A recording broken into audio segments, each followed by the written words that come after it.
പദ്ധതിയാക്കി കട്ടുമുടിക്കാൻ കോൺഗ്രസും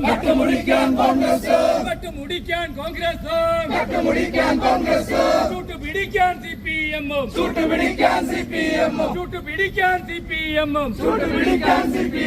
ജയ് ബോലോ ജയ് ബോലോ ഭാരത് മാതാ ജയ് ബോലോ ജയ് ബോലോ ജയ് ബോലോ സിപി എന്നൊരു തട്ടിപ്പ്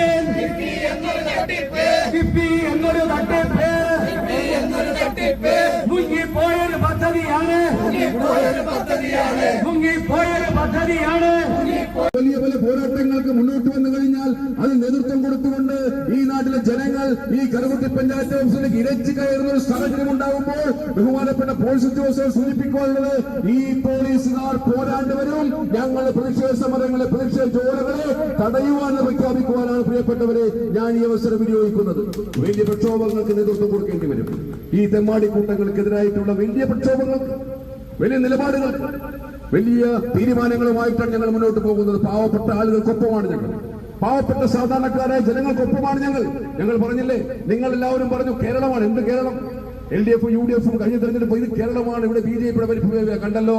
സുരേഷ് ഗോപി 76,000 ഭൂരിപക്ഷത്തോട് തൃശ്ശൂരിൽ ജയിച്ചത് പാവപ്പെട്ട ആളുകൾ കണ്ണീരൊപ്പുന്ന ഒരു മനുഷ്യനാണ്, ഒരു സാധാരണക്കാരനാണ് എന്നൊരു ബോധം ജനങ്ങൾക്കുണ്ടായി എന്നുള്ളതാണ്. ഈ കമ്മ്യൂണിസ്റ്റ് പാർട്ടിയുടെ, ഇടതുപക്ഷത്തിന്റെയും കോൺഗ്രസിന്റെ UDF-ന്റെയും ഒക്കെ ഈ തട്ടിപ്പ് തനികട നാടകങ്ങളൊന്നും അവിടെ വിലപ്പോയില്ല. നാം കണ്ടതാണ്. ഞാൻ സൂചിപ്പിച്ചത് ഈ രണ്ടു കൂട്ടരും ജനങ്ങളെ പറ്റിച്ചുകൊണ്ട്, കബളിപ്പിച്ചുകൊണ്ട്, തെറ്റായ വിവരങ്ങൾ പ്രചരിപ്പിച്ചുകൊണ്ട് ഈ നാല് പാവപ്പെട്ട അത്താഴ പോസ്റ്റിക്കാരുടെ പിച്ചച്ചട്ടിയിൽ പോലും കൈയിട്ട് വാരി പെൻഷൻ കൊടുക്കാതെ ഇവിടെ പെൻഷൻ കൊടുക്കാൻ സാധിക്കുന്ന ആളുകളെ ചോദ്യം ചെയ്തു കഴിഞ്ഞാൽ കേസിൽ കുടുക്കി പോലീസ് ഉപയോഗിച്ച് മുട്ടാളത്തനം കാണിച്ച് ഭീഷണിപ്പെടുത്തി ഈ നാട്ടിൽ അരാജകത്വം സൃഷ്ടിച്ച് ഗുണ്ടാവലം നടത്തിക്കൊണ്ട് മുന്നോട്ട് പോകുമ്പോ ഈ നാട്ടിലെ തെമ്മാടിക്കൂട്ടങ്ങൾക്കെതിരെ നിലപാട് സ്വീകരിക്കുമ്പോ അതിന് നേതൃത്വം കൊടുക്കുവാൻ BJP എന്ന രാഷ്ട്രീയ പാർട്ടി ഇവിടെ ഉണ്ട് എന്ന് ഉറപ്പുവരുത്തിയതാണോ തൃശൂരിൽ പാർലമെന്റ് സീറ്റിൽ സുരേഷ് ഗോപി ജയിച്ചത് എന്ന് നിങ്ങൾ ഓർക്കാൻ വേണ്ടി തയ്യാറാവണം. ഒരു സൂചന മാത്രമാണ്.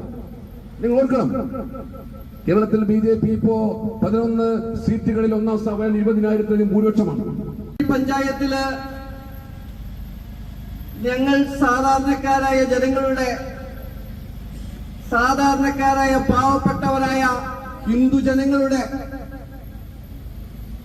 അവരുടെ നിസ്സാരമായിട്ടുള്ള ഒരു കാര്യം ഉന്നയിച്ചുകൊണ്ട് ഏതാണ്ട് 20 വർഷങ്ങൾക്ക് മുമ്പ് ഹിന്ദു ഐക്യവേദിയുടെ ശ്രീമാൻ വേണുഗോപാൽ മുഖ്യമന്ത്രിയെ കണ്ട് ഈ കാര്യം രേഖാമൂലം ആവശ്യപ്പെട്ട്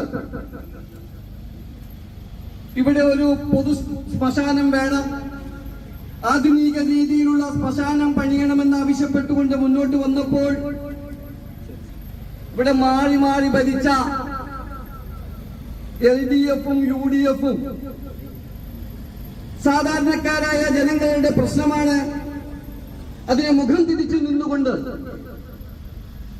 അതിനെ കാറ്റിൽ പറത്തിക്കൊണ്ട് നിഷേധാത്മകമായ നടപടി സ്വീകരിച്ച് മുന്നോട്ട് പോകുന്ന ഒരു കാഴ്ചയാണ് നമുക്ക് കാണാൻ സാധിക്കുന്നത്.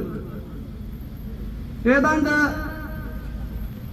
1.5 കോടി രൂപയോളം ഇവിടെ അനുവദിച്ചിട്ടുണ്ടെന്നാണ് പറയുന്നത്.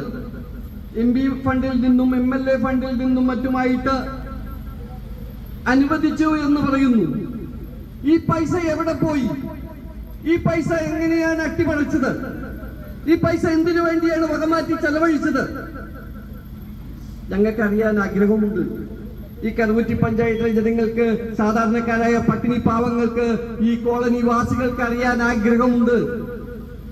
ഈ പൈസ എവിടെ പോയി, എവിടെയാണ് വകമാറ്റി ചെലവഴിച്ചത്? പ്രിയമുള്ളവരെ, ഞാൻ ദീർഘമായിട്ടൊന്നും പറയുന്നില്ല. വരും ദിവസങ്ങളില് ഞങ്ങൾ ശക്തമായ സമര പോരാട്ടങ്ങൾക്ക് നേതൃത്വം കൊടുക്കാനാ പോകുന്നത്. ഇവിടുത്തെ പഞ്ചായത്ത് പ്രസിഡന്റ് ഉണ്ടല്ലോ, എന്താ പേര്, ശ്രീമതി ലതിക ശശികുമാർ. ഇപ്പൊ തൊട്ടു മുമ്പ് ഇതിന്റെ മുമ്പിലാണ് കടന്നുപോയി. ലതിക ശശികുമാറിനോട് ഞങ്ങൾക്ക് പറയാനുള്ളത്, ഉടനടി ഈ സ്ഥലം കണ്ടെത്തിയിരിക്കുന്ന സ്ഥലത്ത് ആധുനിക രീതിയിലുള്ള ശ്മശാനം പണിതില്ലെങ്കിൽ ഇനിയൊരു മരണം സംഭവിച്ചാൽ ലതിക ശശിധരന്റെ വീട്ടിലേക്ക് പോയി കൊണ്ടുവന്ന് ഞങ്ങള് വെക്കും. ഞാൻ ഞങ്ങളുടെ ജില്ലാ പ്രസിഡന്റ് പറഞ്ഞു, ഇവിടെ പഞ്ചായത്തിന്റെ മുമ്പിൽ കൊണ്ട് അതിന് ഒരു മുന്നിൽ കിടന്നുകൊണ്ട് ഞാൻ പറയുന്നത്, ഇതൊരു സഹന സമരമാണ്, ഇതൊരു ജനകീയ ആവശ്യമാണ്. ആ ആവശ്യത്തിന് മുമ്പിൽ മുഖം തിരിച്ചാൽ പഞ്ചായത്ത് പ്രസിഡന്റ് വീട്ടിൽ കൊണ്ടുവന്ന് വെക്കുന്ന രീതിയിലേക്കുള്ള സമര പരിപാടികൾക്ക്, സമരമുറകൾക്ക് ഞങ്ങൾ നേതൃത്വം വഹിക്കും. കഴിഞ്ഞ വർഷങ്ങൾക്ക് മുമ്പ് ഞങ്ങള്